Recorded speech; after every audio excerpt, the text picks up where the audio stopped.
Hello everyone, welcome back. Let me get comfy and then we will dive in today's topic. I have my note here with me. Please don't mind me if I constantly staring at the iPad screen because I have a lot to tell. Alright, let's get started. It has been a hot minute since I pick up the camera and vlog. I am really giving up on doing any type of daily, weekly video because I feel like every day in my life are basically the same. What's fun of keeping recording everything over and over again? So I'm also debating on whether or not should I do the sit down and talk video because I'm not very good at this, like I said. But I really want to share these tips and advices that I had experienced for the past year. The purpose of this video is to letting Guillain-Barré patient know that they are not alone in this, and I hope these tips will help you a little bit somehow in some way. So a quick recap for who don't know.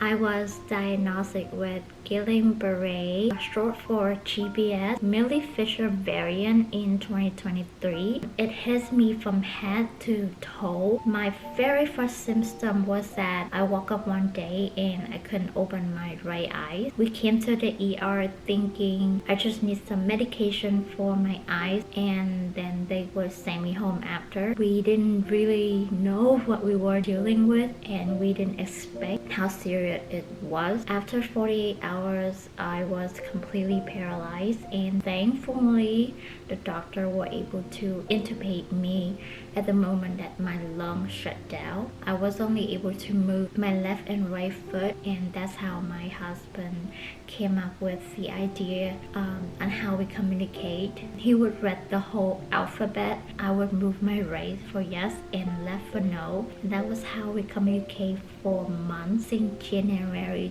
until April of 2023. First tips, turning patients over in bed. I choose this as the first tip because I remember how concerned we were when I was in a hospital bed for more than 3 months without any mobility. The biggest concern was bed sore. Therefore, doctor and nurse always suggest to change patient position every 2 hours, which helps keep the blood flow and prevent bed sores. So bed sores most develop on skin that covers bony areas such as the heels, ankles, hips, and tailbone. So you can elevate those areas so it does not contact with any surface. For example, when I lay on my back, my family would put like couple pillows to elevate my the back of my ankle so it completely lift up and not touching any bed sheet or anything for like an hour or two. But to be honest, even though they say that rotates the position every 2 hours, I would ask my family to turn me every like hour, or whenever I felt uncomfortable in one position, I would let them know so they can rotate me or somehow make me feel more comfortable. It's a little off topic, but I want to quickly mention this thing we talking about trying to make your loved one get more comfortable. Back then, the most enjoyable things for me was getting massage. I swear that after 3 days immobile in bed, my entire body is sore. And the only thing that put me to sleep besides fentanyl was getting massage. I was very spoiled. I was very lucky that I have family, my husband and friends. They took turn to give me a good long massage. I didn't write this out, but I'm pretty sure there will be certain state where your loved one will feel very in pain, tingling feeling. The doctor would say is nerve pain, no matter how soft it is. Whatever you touch, even if I just put it on the surface like my clothes or hospital clothes or just a bed sheet, and it just feels so horrible, like 1,000 needles pointing it on my fingers. It feels so unbearable. Just know that it's a part of the process, and honestly I cannot give any advice because because for me, nothing even helped. After 6 months, the nerve pain in my finger kind of phased out. Second, keep an eye on the vital signs, including heartbeat, blood pressure, oxygen level, temperature, and sugar level. I'm not sure if this happened to every GBS patient, but for me, I had an abnormal heart rate and it went up really high. Even when I was discharged to go home, I still taking the heart rate medicine to make sure my heart rate is in the acceptable range. Even now, I still have my Apple Watch with me to measure my heart rate every day, because now I still have like 128 when I was just walking around the house. It's not like crazy high, but still it's a little high for just walk around, so keep that in mind. Also, don't forget to check the urine color.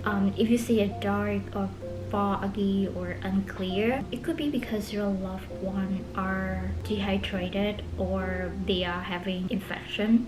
So don't afraid to ask questions when you're concerned. I honestly appreciate my husband and my family, my friends who were on top of this. They observe, they monitor, and then they ask questions. After that, they inform me enough information that I need to know so I can keep pushing through it. I remember one time where my husband and my friends asked about the number on the ventilator, monitor me, and then they whisper in my ear like, hey, you got this. They just lowered the air support, which means your lung is getting a little better, so keep breathing. So I did. I keep trying to breathe until I can breathe on my own. As a patient, I understand how overwhelmed you feel, but focus on one thing at a time and trust your caregivers, who will make sure to do anything in their power to keep you safe and recover in the right direction. The next advice I want to give is be more engaged and hands-on. I understand that we pay the hospital for medical care and services, but it doesn't mean that your loved one is going to get 100% of care and attention. I remember hearing my husband ask a nurse how many patients they were assigned per shift. So typically in a big hospital with enough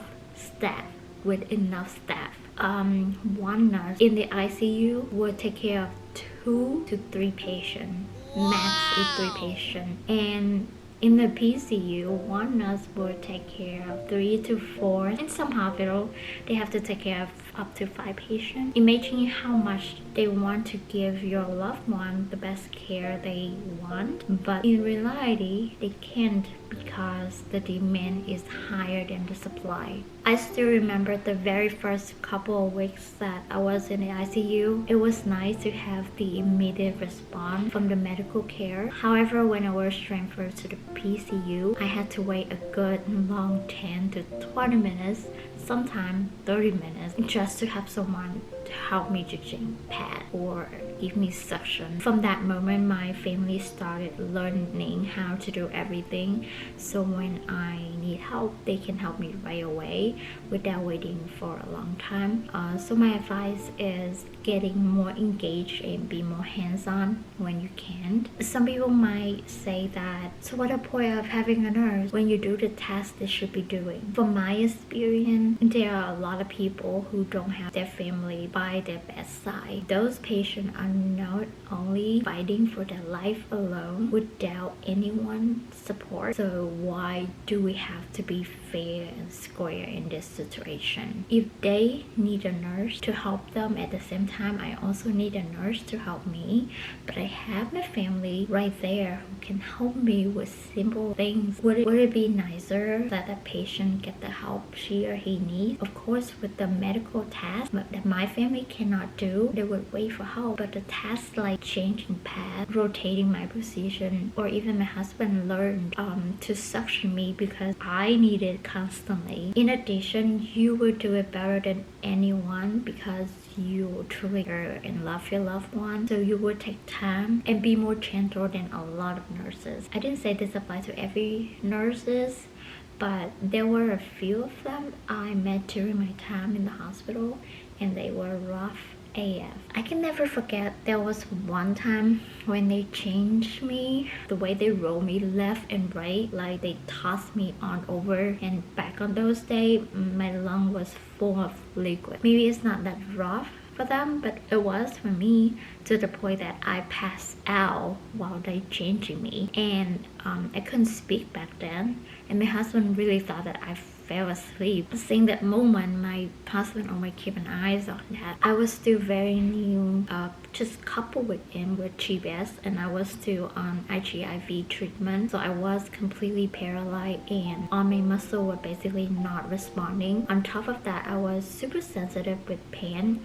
especially my trach area, which is where they hooked the ventilator in. I remember a guy came in and said he would help me change my pad or help me rotate or something, but I guess he didn't realize how vulnerable or how sensitive I was. When he turned me, he did not support my neck, and it rotated like 100 degrees and it hit my trach area. I was dead. I did even try to end my life that night because I felt so much pain and I felt like I was tortured. I was not only tortured by this illness, but also by people who are taking care of me. Even though I couldn't speak or move or see at that moment, but I sure I make a fuss about it. Pretty sure I told my husband, just let me die. I don't want to live anymore. I refuse any medical help.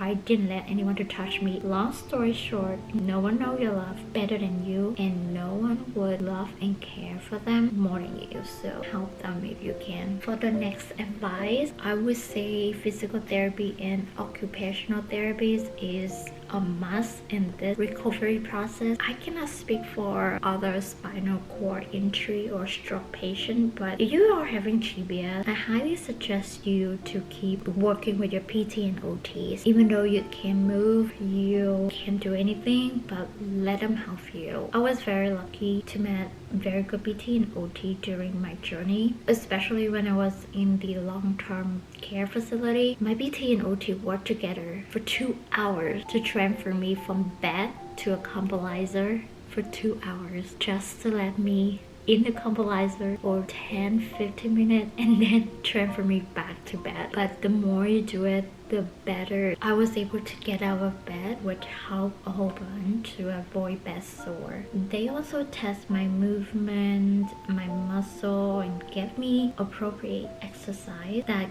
I can work while I'm laying in bed. It helps eventually because the only way to get your muscle memory back.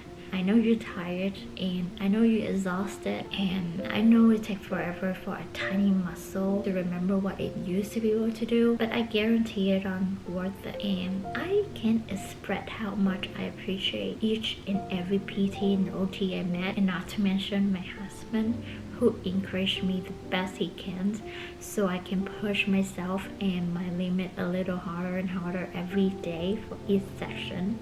And as a caregiver, you can ask PT and OT to show you what exercise or what movement you can help your loved one, even though they cannot do it, but you can help them to do it. As the patient, you're laying there, how your brain that moving up and down with whoever helping you, so you can get your muscle memory back from that. So if you help them move those joints and muscle around so it won't get stiff or stuck later on. Last but not least, I have some tips for caregivers. I want to include caregivers because just like the patient who laying in bed, caregivers also suffering as much as the patient themselves. I didn't realize it when I was in the hospital, but seeing you in pain and being hurt also broke their heart as well.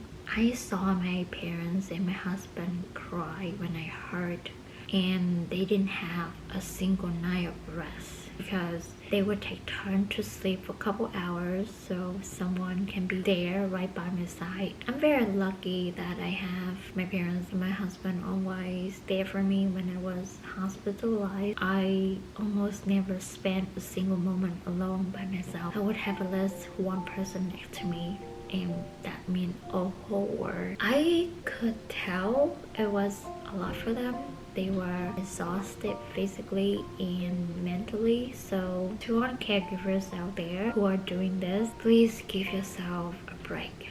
by taking a walk outside of the hospital room. Get some fresh air, recharge your energy, eat some good food, treat yourself. Even though you don't feel like eating, doing these things will give you a better energy, and your loved one can feel it. They can feel your aura, and believe me, as sick as they are, they still care about you. And especially when they see you're down, they will also feel negative. They will feel hopeless as well. And keep in mind that please ask for help when you need one. There are many more tips and advice that are recommended on healthcare website, or you can always ask your doctor or nurses directly, but those are 5 advices on top of my head. I hope this video will give you some insight, and thank you to be there as a caregiver for your loved one. Once again, thank you for clicking on this video, and shout out to on GBS survivor out there. You are amazing. You are a warrior, and to those who are still dealing with GBS, you're not alone in this. You have your family and your friends who are cheering up for you, and our whole GBS community are surprisingly big enough. They are